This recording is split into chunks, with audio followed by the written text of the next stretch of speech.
Estimates suggest that since 2004, more people have arrived in Britain each year than arrived in the entire period between 1066 and 1950. The transformation has been so off the scale that native Brits are now a minority in several major cities. Nigel Farage argued in the Telegraph today that after the Rochdale by-election, everyone can now see that mass migration is ruining Britain. Since 2004, more people have come to live in Britain each year than during the entire period from 1066 to 1950.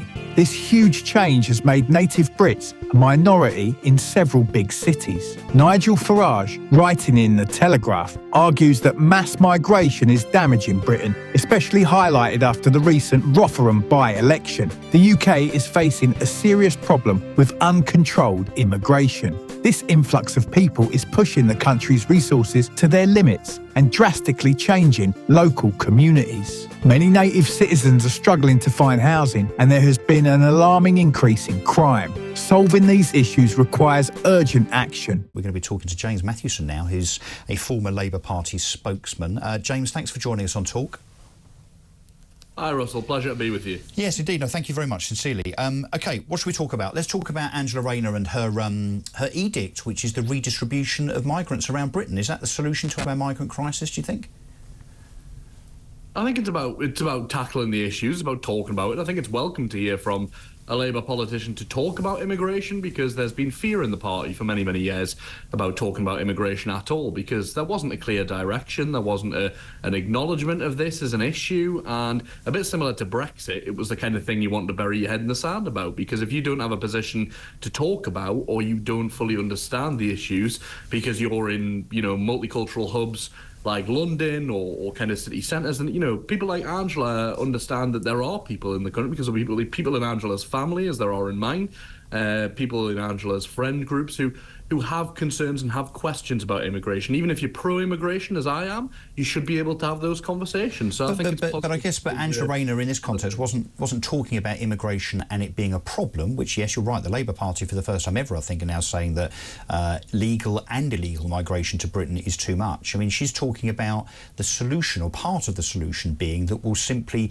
redistribute migrants more equally around the country. I mean, it's kind of migrant socialism rather than financial socialism, isn't it? I mean, that's not a solution. I mean, what does she mean? She's rather indicating that the problem won't be solved, despite what Keir Starmer says about smashing the gangs in some far-flung place. But don't worry about it. We'll make sure that the spread of migrants is equal and even. That's not a solution. That's a logistic. Yeah, but it's not a policy proposal from the Labour Party. It's something. Well, she's the deputy leader, though. She's the deputy leader. She is the deputy leader, you're right, but it's something that she's talking about and she's having conversations about. She's also not the Home Secretary, who's the person who will decide what happens with that. I guess, but don't we want to hear... I mean, I concede, you're absolutely right. The Labour Party are talking about migration being too much, and for the first time. But they are on a sticky wicket, I guess, because, of course, they have a huge Muslim vote to placate, which I guess is why Angela Rayner went to a mosque recently to beg for their vote. But how do they square that circle? How do they talk about what most of Britain is talking about? They say 70% of people in Britain think that there's a problem with excess migration, versus the fact that they also need to placate the Muslim vote. What are you on about placating the Muslim vote for? They're not the only people who come to this country. No, I'm just saying that there might be some in the Muslim fraternity that are offended by Labour talking about capping migration. So I'm just asking how they square the circle. I've met people who follow the religion of Islam who are anti-immigration. It's not that straightforward. Yeah. It's not that simple. But it's not Labour's natural home, is what I'm saying. A recent study shows that 35% of people in the UK worry every day about becoming homeless. The cost of living has risen so much that many people struggle to pay their rent or mortgage. Illegal immigration has also surged, with many people risking their lives crossing dangerous waters in small boats to reach the UK. Once here, these migrants are often housed in hotels paid for by taxpayers, while local families wait years for housing. To tackle this, the government plans to pay for 16,000 homes for migrants, accommodating around 60,000 asylum seekers. This move aims to reduce the cost of housing them in hotels, which currently cost taxpayers £8 million a day. While this dispersed accommodation is cheaper than hotels, it raises concerns in seaside towns where local economies rely on tourism. Meanwhile, homelessness in rural England has risen by more than 21% since 2018. Areas in the east and southwest have been particularly affected. While immigration isn't solely responsible for this rise, it has exacerbated the problem. It's not their natural place politically. You're right in that regard. When it comes to values and core values, the Labour Party is a party that supports migration as a concept and supports immigration, because a world where people there you share have it. skills, There you and have a it. world where people, but there is no shame in that at all. Hang on a sec. So what are you suggesting here, James, then, that everything we're hearing from Keir Starmer and indeed now Angela Rayner with regard to stopping this surge in migration actually isn't born of any truth or authenticity, because they're the natural party of open border immigration? No, and I didn't say open border immigration. You kind of did. You said that they're more comfortable with being a party of welcoming migrants. Yes. Yeah, that there is immigration, there is migration, regardless of whether it's open border or not. It is a positive thing. Our NHS is absolutely filled to the brim and supported entirely by migration. There are professions across this country that would not exist without migration. James, no one's saying that migration is bad. Immigration, I think, is the backbone of Britain. I think it's a wonderful thing. My wife is an immigrant. My wife is an immigrant. What we're talking about here is the excess migration that this country has befallen over the last few years under Rishi Sunak, and indeed since Tony Blair decided to open the floodgates in 1997. Yes, but what you've just said is you're equating the fact that the Labour Party at its core and its core values and principles seem to be those of yours, which you've said, there isn't a problem with migration in principle. No, I'm saying there should be controlled immigration. No, hang on. There's black and white and there's grey in the middle, James. I'm saying we shouldn't be saying no to all immigration, but we also shouldn't open the floodgates to let anybody and everybody in, which seems to be the case right now. The balance is in the middle. It should be controlled and selective, so we can decide based on ability and contribution who comes in. That is not Labour's natural position. Their natural position, as per being aligned with the EU and generally being at a party of immigration, is to let everybody in. I'm asking, I guess, let me put it a different way. Can we believe that Labour have changed its spots? It's not about changing your spot. Well, it is, because you're trying to convince the electorate that Keir Starmer's going to do something about our immigration problem. Because 70% of people agree with me that it's a problem. That's his policy, and if you believe him on whether he is going to deliver his policies or not, that's the only question. James, you're a representative. Just convince me that he's not talking out both sides of his mouth at the same time. I'm not a representative. I'm not even a party member anymore. You're a former Labour Party spokesman, James. Yes, worked for the party. Do you support Keir Starmer in his current role in the Labour Party? Yes. There you go. So answer the question. So can we believe him, or is he talking out of both sides of his mouth on immigration? Because some of us think he is. I think you can believe him entirely on what he's saying, and it's not even things that because he never changes his mind. They're not. Well, people have to change their mind, Russell. That's how the world not every week. People have to be flexible with their positions, they have to be sensible, and they have to change minds. If we want to win hearts and minds, which I want to do, I want to see a progressive... Crime rates among immigrants are also a concern, with reports showing higher rates of violent crime and antisocial behaviour compared to the native population. This has added to public unease and fear, especially among those living in affected areas. Some argue that many refugees are not in genuine need, but seek better living standards. This sentiment is shared by some residents who feel uncomfortable with the sudden influx of migrants, especially from places like Afghanistan and Ukraine.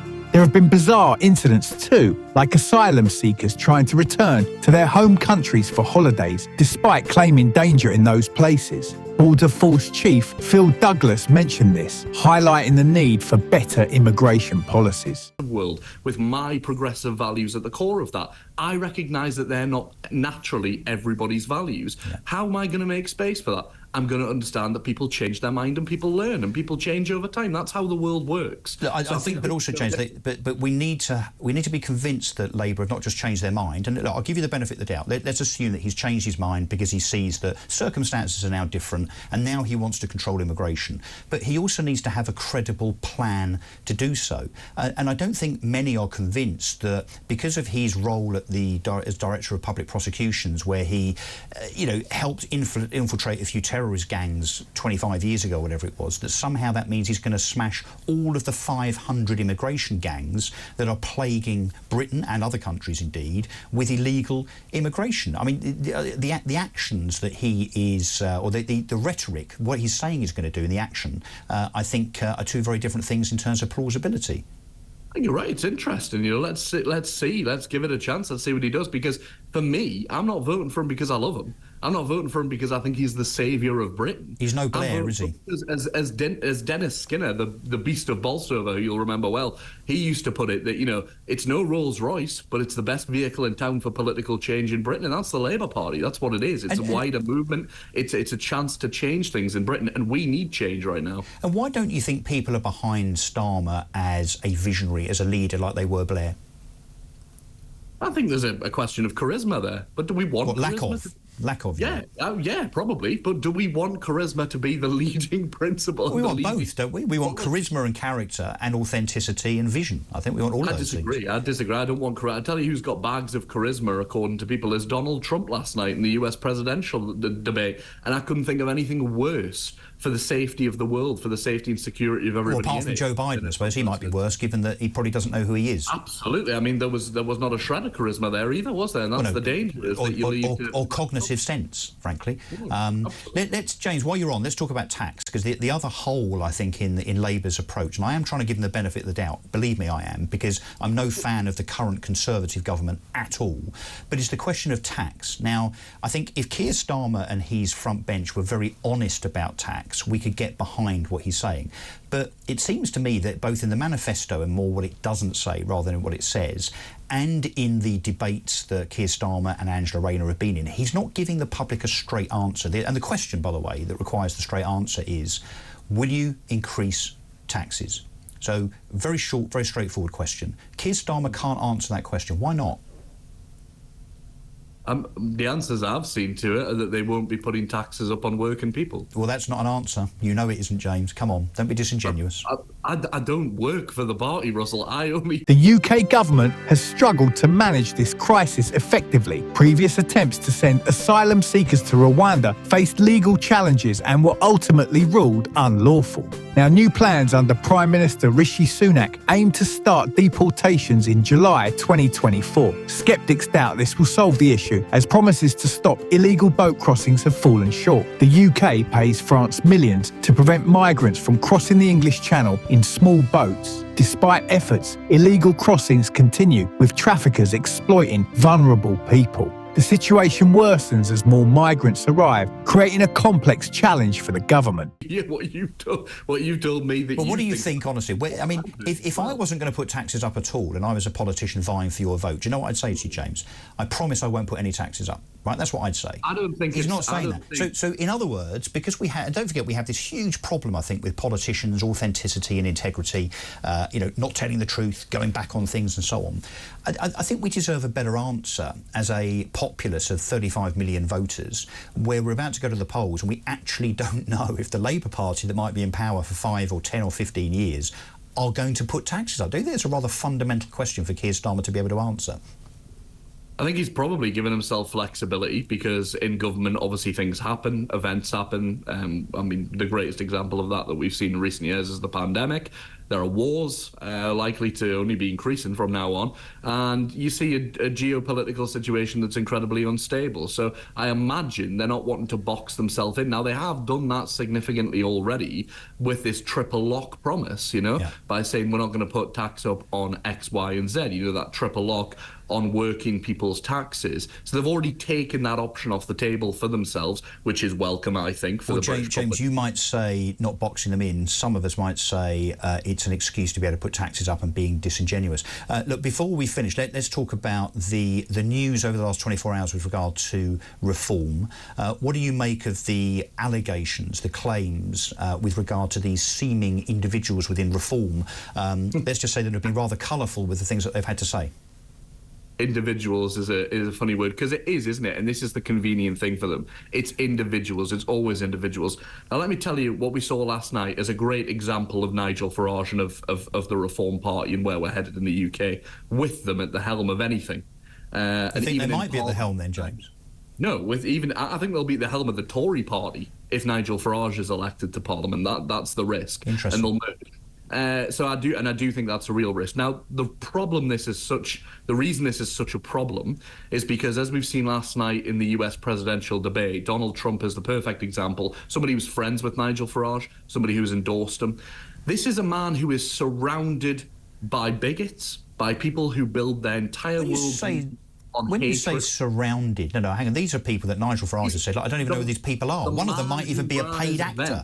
It's alleged that one of them might be a paid actor that was being put up by Channel 4. It's alleged. That's conspiracy, Russell. But James, come on, to say that he is surrounded by bigots and racists, that's not right to say. Come on. To deny and to say that it's all conspiracy. This man builds his worldview on hatred and bigotry and division, and he always has. And sadly, in this country, as in many others, the same with the US, we have people in our society, people amongst us in our pubs, in our clubs, in our schools. The issue of immigration in the United Kingdom has become a highly contentious and complex topic, deeply affecting various aspects of society, economy and politics, as the country grapples with unprecedented levels of migration, both legal and illegal. The ramifications are felt across different regions and communities. One of the most significant changes in recent years has been the demographic transformation of major cities in Britain. Since 2004, the influx of migrants has been so substantial that native Britons are now a minority in several urban centres.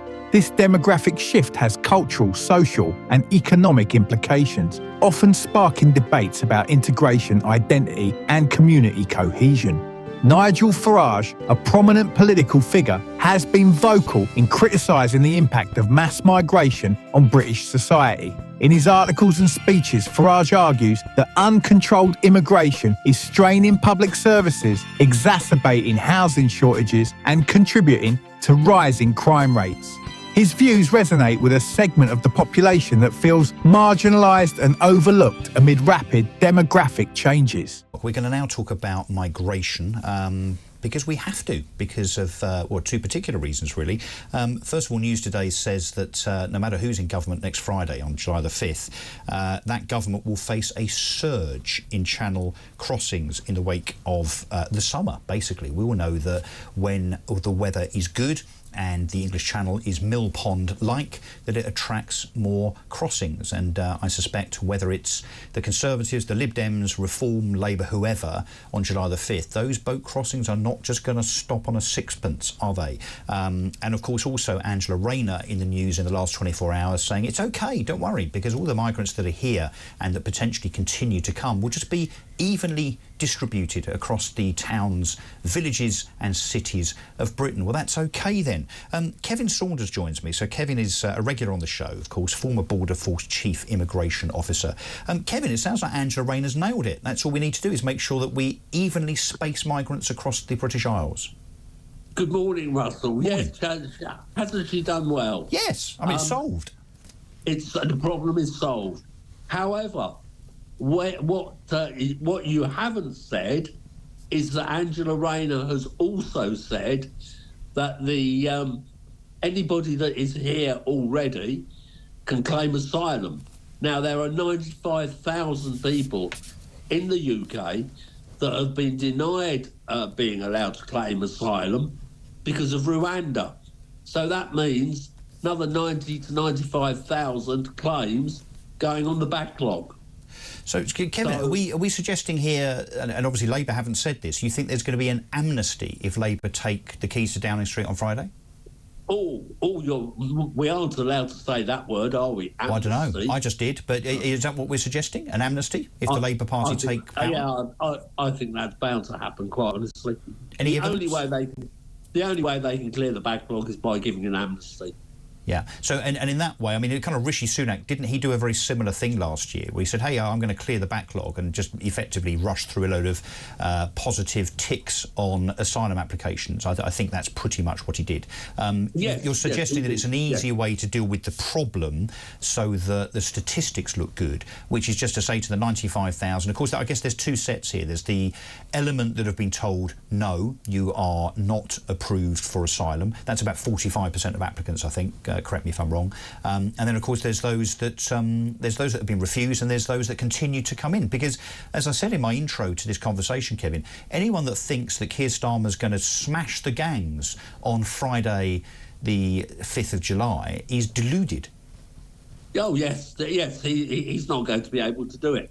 And I mean, I think it was quite clear. The housing crisis is one of the most pressing issues exacerbated by immigration. Many native citizens struggle to find affordable housing, facing competition from migrants who often rely on government-supported accommodations. The disparity in housing availability and affordability has fueled social discontent and political unrest, prompting calls for stricter immigration controls and better housing policies. Moreover, the cost of living crisis has deepened the socio-economic divide in the UK. As living expenses rise, particularly in urban areas, low-income families and individuals face financial hardships. The strain on public resources due to increased demand for healthcare, education and social services from newly arrived migrants has further stretched government budgets. On the leaders' debates, he is very, very woolly on what he can actually do on immigration. Yeah. I mean, Sunak has Rwanda. Whether it'll work or whether it won't work, we don't know. But at least it's a deterrent, Kevin. I mean, it may well only be that 200, 300, 400, 500 people are actually flown to Rwanda, but at least it's a deterrent. And we do hear, actually, that some of the gangs, those gangs that Keir Starmer says he's going to smash, are concerned about that. If there is no deterrent apart from you being one of the 500 gangs across Europe that is going to be subject to Keir Starmer's wrath, I mean, how scary, I mean, that's not going to be much of a deterrent at all, is it? It's no deterrent, absolutely no deterrent at all. And the Rwanda scheme was a bigger deterrent than people actually say. We saw this. We actually saw it.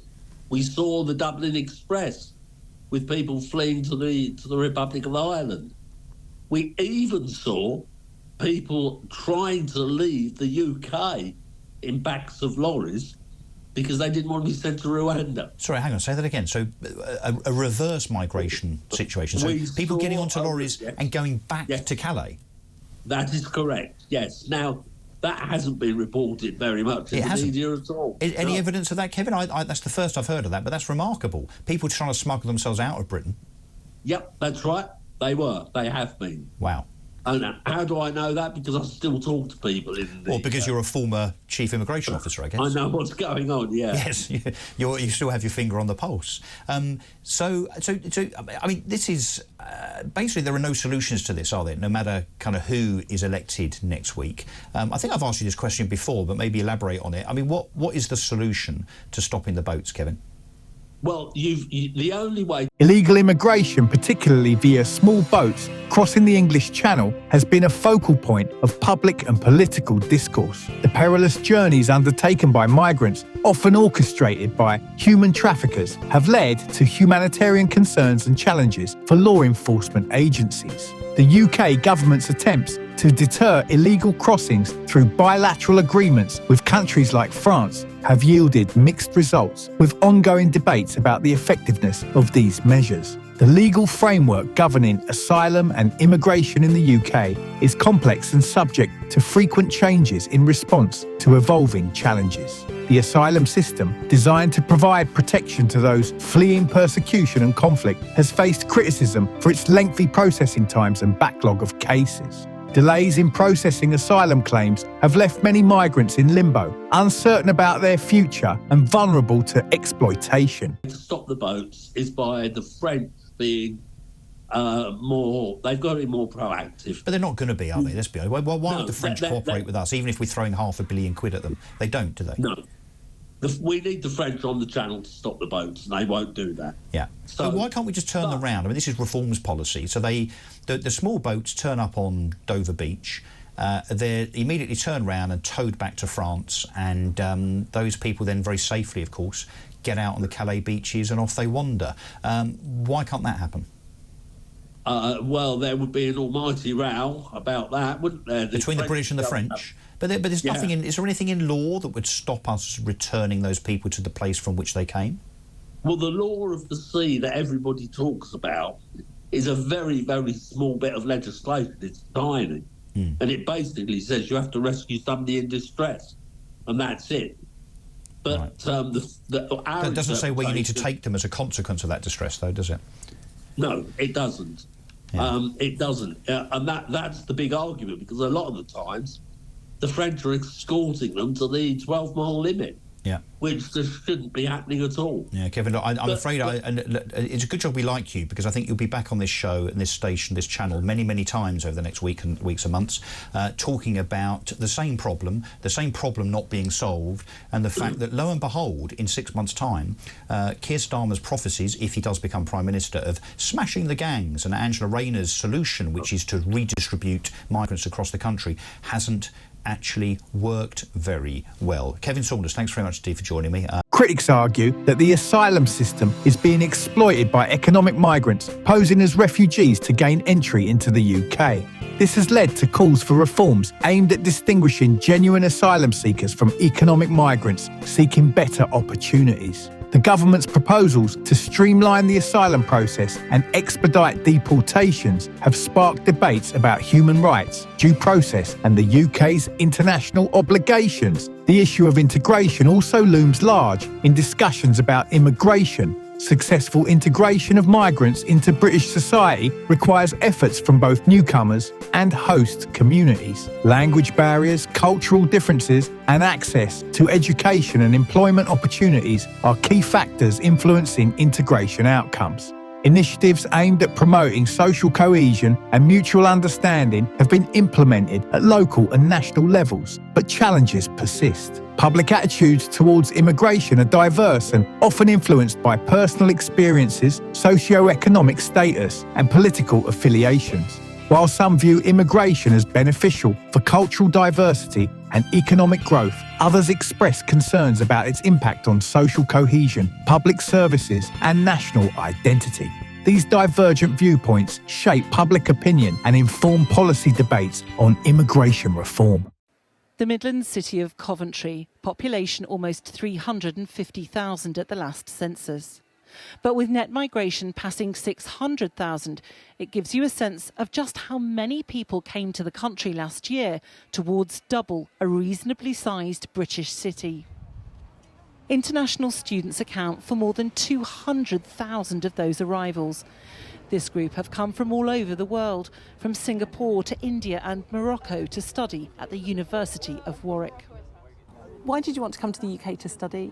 You're experiencing a very, very different lifestyle, you know. Do you think most people who've come to study from abroad will stay in the UK when they finish their courses? I know most people that I know from my course in third year, final year, have got their grad job or masters in the UK. So I would say yes, most part, yeah. They will stay. Over a third of the university's student population are currently from overseas, its highest ever level. But whatever the upside, there are questions which we all remember people were asking on the lead up to Brexit, which we're hearing again in Coventry. How many more houses do we have to build? How many more are they going to be putting in the hospitals? Are they going to be putting more surgeries? So that's my main concern, how we're going to be able to cope, because we're not really coping now, are we? Next, we meet Ricky, who works in a warehouse. To be honest, he seems despondent and doesn't buy the government's argument that so much migration is needed to fill jobs. I've tried to get into work in different places, and all it is now is agency, minimum wage, when really it should be concentrating on local people, getting them in, training them up.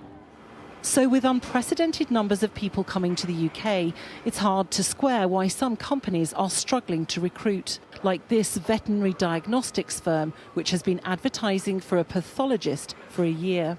So is the problem that this country is not doing enough to grow its own talent? Possibly, yes. It is, it is very sad because there is a high need of that, and there's no incentive for people to, become a specialist at the moment. The government says it's restricting the rights of relatives to come with some visa holders, and it remains committed to reducing overall net migration. But its pledge to deliver control of borders means the stakes on migration are higher than ever. Lisa Holland, Sky News, Coventry. The rise in crime rates associated with immigration has been a source of significant public concern. Reports of violent crimes and antisocial behaviour involving immigrants have fuelled fears about public safety and contributed to perceptions of insecurity. Law enforcement agencies face challenges in addressing these issues while upholding principles of fairness and justice for all residents. Efforts to address the root causes of migration, such as poverty, conflict and lack of opportunities in migrants' countries of origin, require international cooperation and long-term strategies. The UK's foreign policy, aid programmes and diplomatic engagements play a crucial role in addressing global migration challenges and promoting stability in regions affected by displacement. Brexit, the UK's withdrawal from the European Union, has had implications for immigration policy and border controls. The end of free movement between the UK and EU member states has necessitated new immigration rules and procedures. The government has introduced a points-based immigration system aimed at attracting skilled workers while controlling low-skilled migration. The COVID-19 pandemic has further complicated the immigration landscape, leading to travel restrictions, health protocols and delays in asylum processing. The pandemic's economic impact has heightened concerns about job losses, financial insecurity and access to healthcare for migrants and native-born residents alike. Looking ahead, the UK faces ongoing challenges in managing immigration flows, addressing integration issues and safeguarding public safety. Policy responses will need to balance humanitarian considerations with national security priorities, economic interests and societal cohesion. Public engagement and dialogue will be crucial in shaping inclusive and effective immigration policies that reflect the values and aspirations of British society. For more content like this, be sure to subscribe to the channel.